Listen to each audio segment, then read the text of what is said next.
নমস্কার বন্ধুরা, জয় মা কালী বেঙ্গলি চ্যানেলে আপনাদেরকে আমি স্বাগত জানাচ্ছি। আশা করি আপনারা সবাই ভালো আছেন। আজকের ভিডিওটি শুরু করার আগে আমি আপনাদের একটা প্রশ্ন করতে চাই।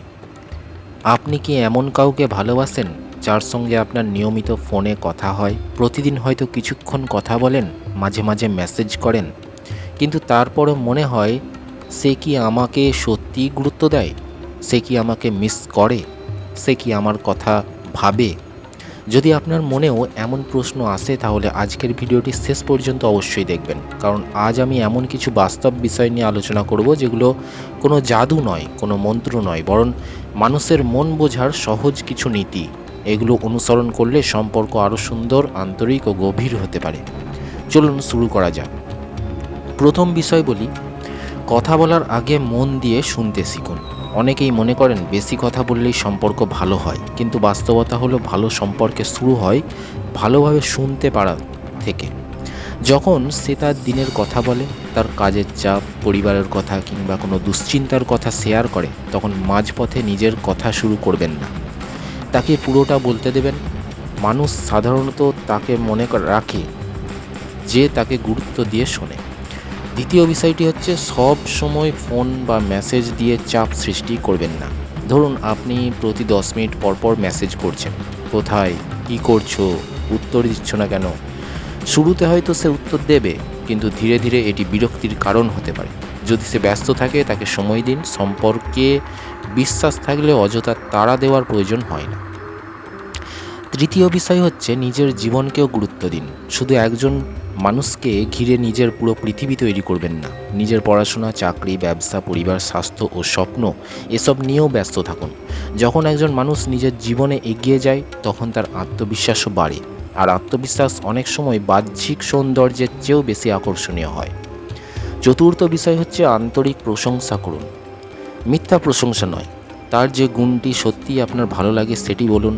হয়তো সে দায়িত্বশীল, হয়তো ভদ্র, হয়তো পরিবারের প্রতি যত্নশীল। সত্যিকার প্রশংসা মানুষের মন ছুঁয়ে যায়। পঞ্চম বিষয় হচ্ছে, বিশ্বাসের মূল্য বুঝুন। একটি সম্পর্ক দাঁড়িয়ে থাকে বিশ্বাসের ওপর। কথা দিলে রাখুন, কোনো কারণে রাখতে না পারলে আগে থেকেই জানিয়ে দিন।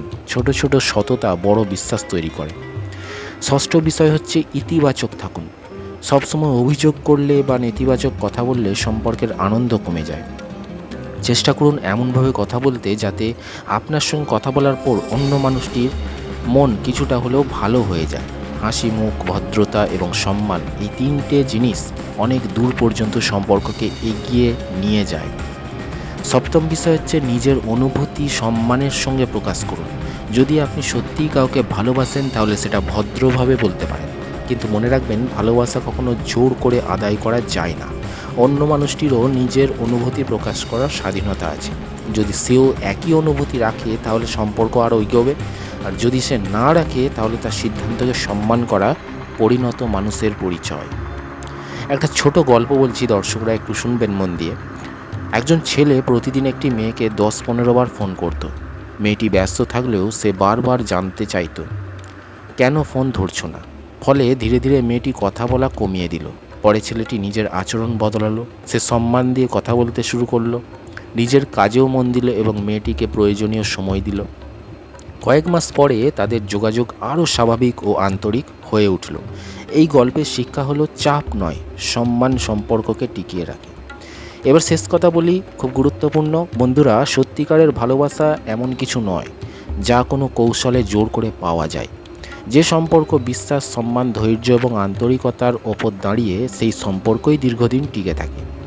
আপনি যদি চান মানুষ আপনার সঙ্গে কথা বলতে স্বাচ্ছন্দ্য বোধ করুক, তাহলে আগে নিজেকে এমন মানুষ হিসেবে গড়ে তুলুন যার মধ্যে সততা, ভদ্রতা ও দায়িত্ববোধ আছে। আজকের ভিডিও যদি আপনাদের ভালো লেগে থাকে তাহলে একটি লাইক দিন, বন্ধুদের সঙ্গে শেয়ার করুন এবং আমাদের চ্যানেলটা সাবস্ক্রাইব করুন। কমেন্টে জানাবেন আপনার মতে একটি সম্পর্ক টিকিয়ে রাখতে সবচেয়ে গুরুত্বপূর্ণ বিষয় কোনটি। সবাই ভালো থাকুন, সুস্থ থাকবেন।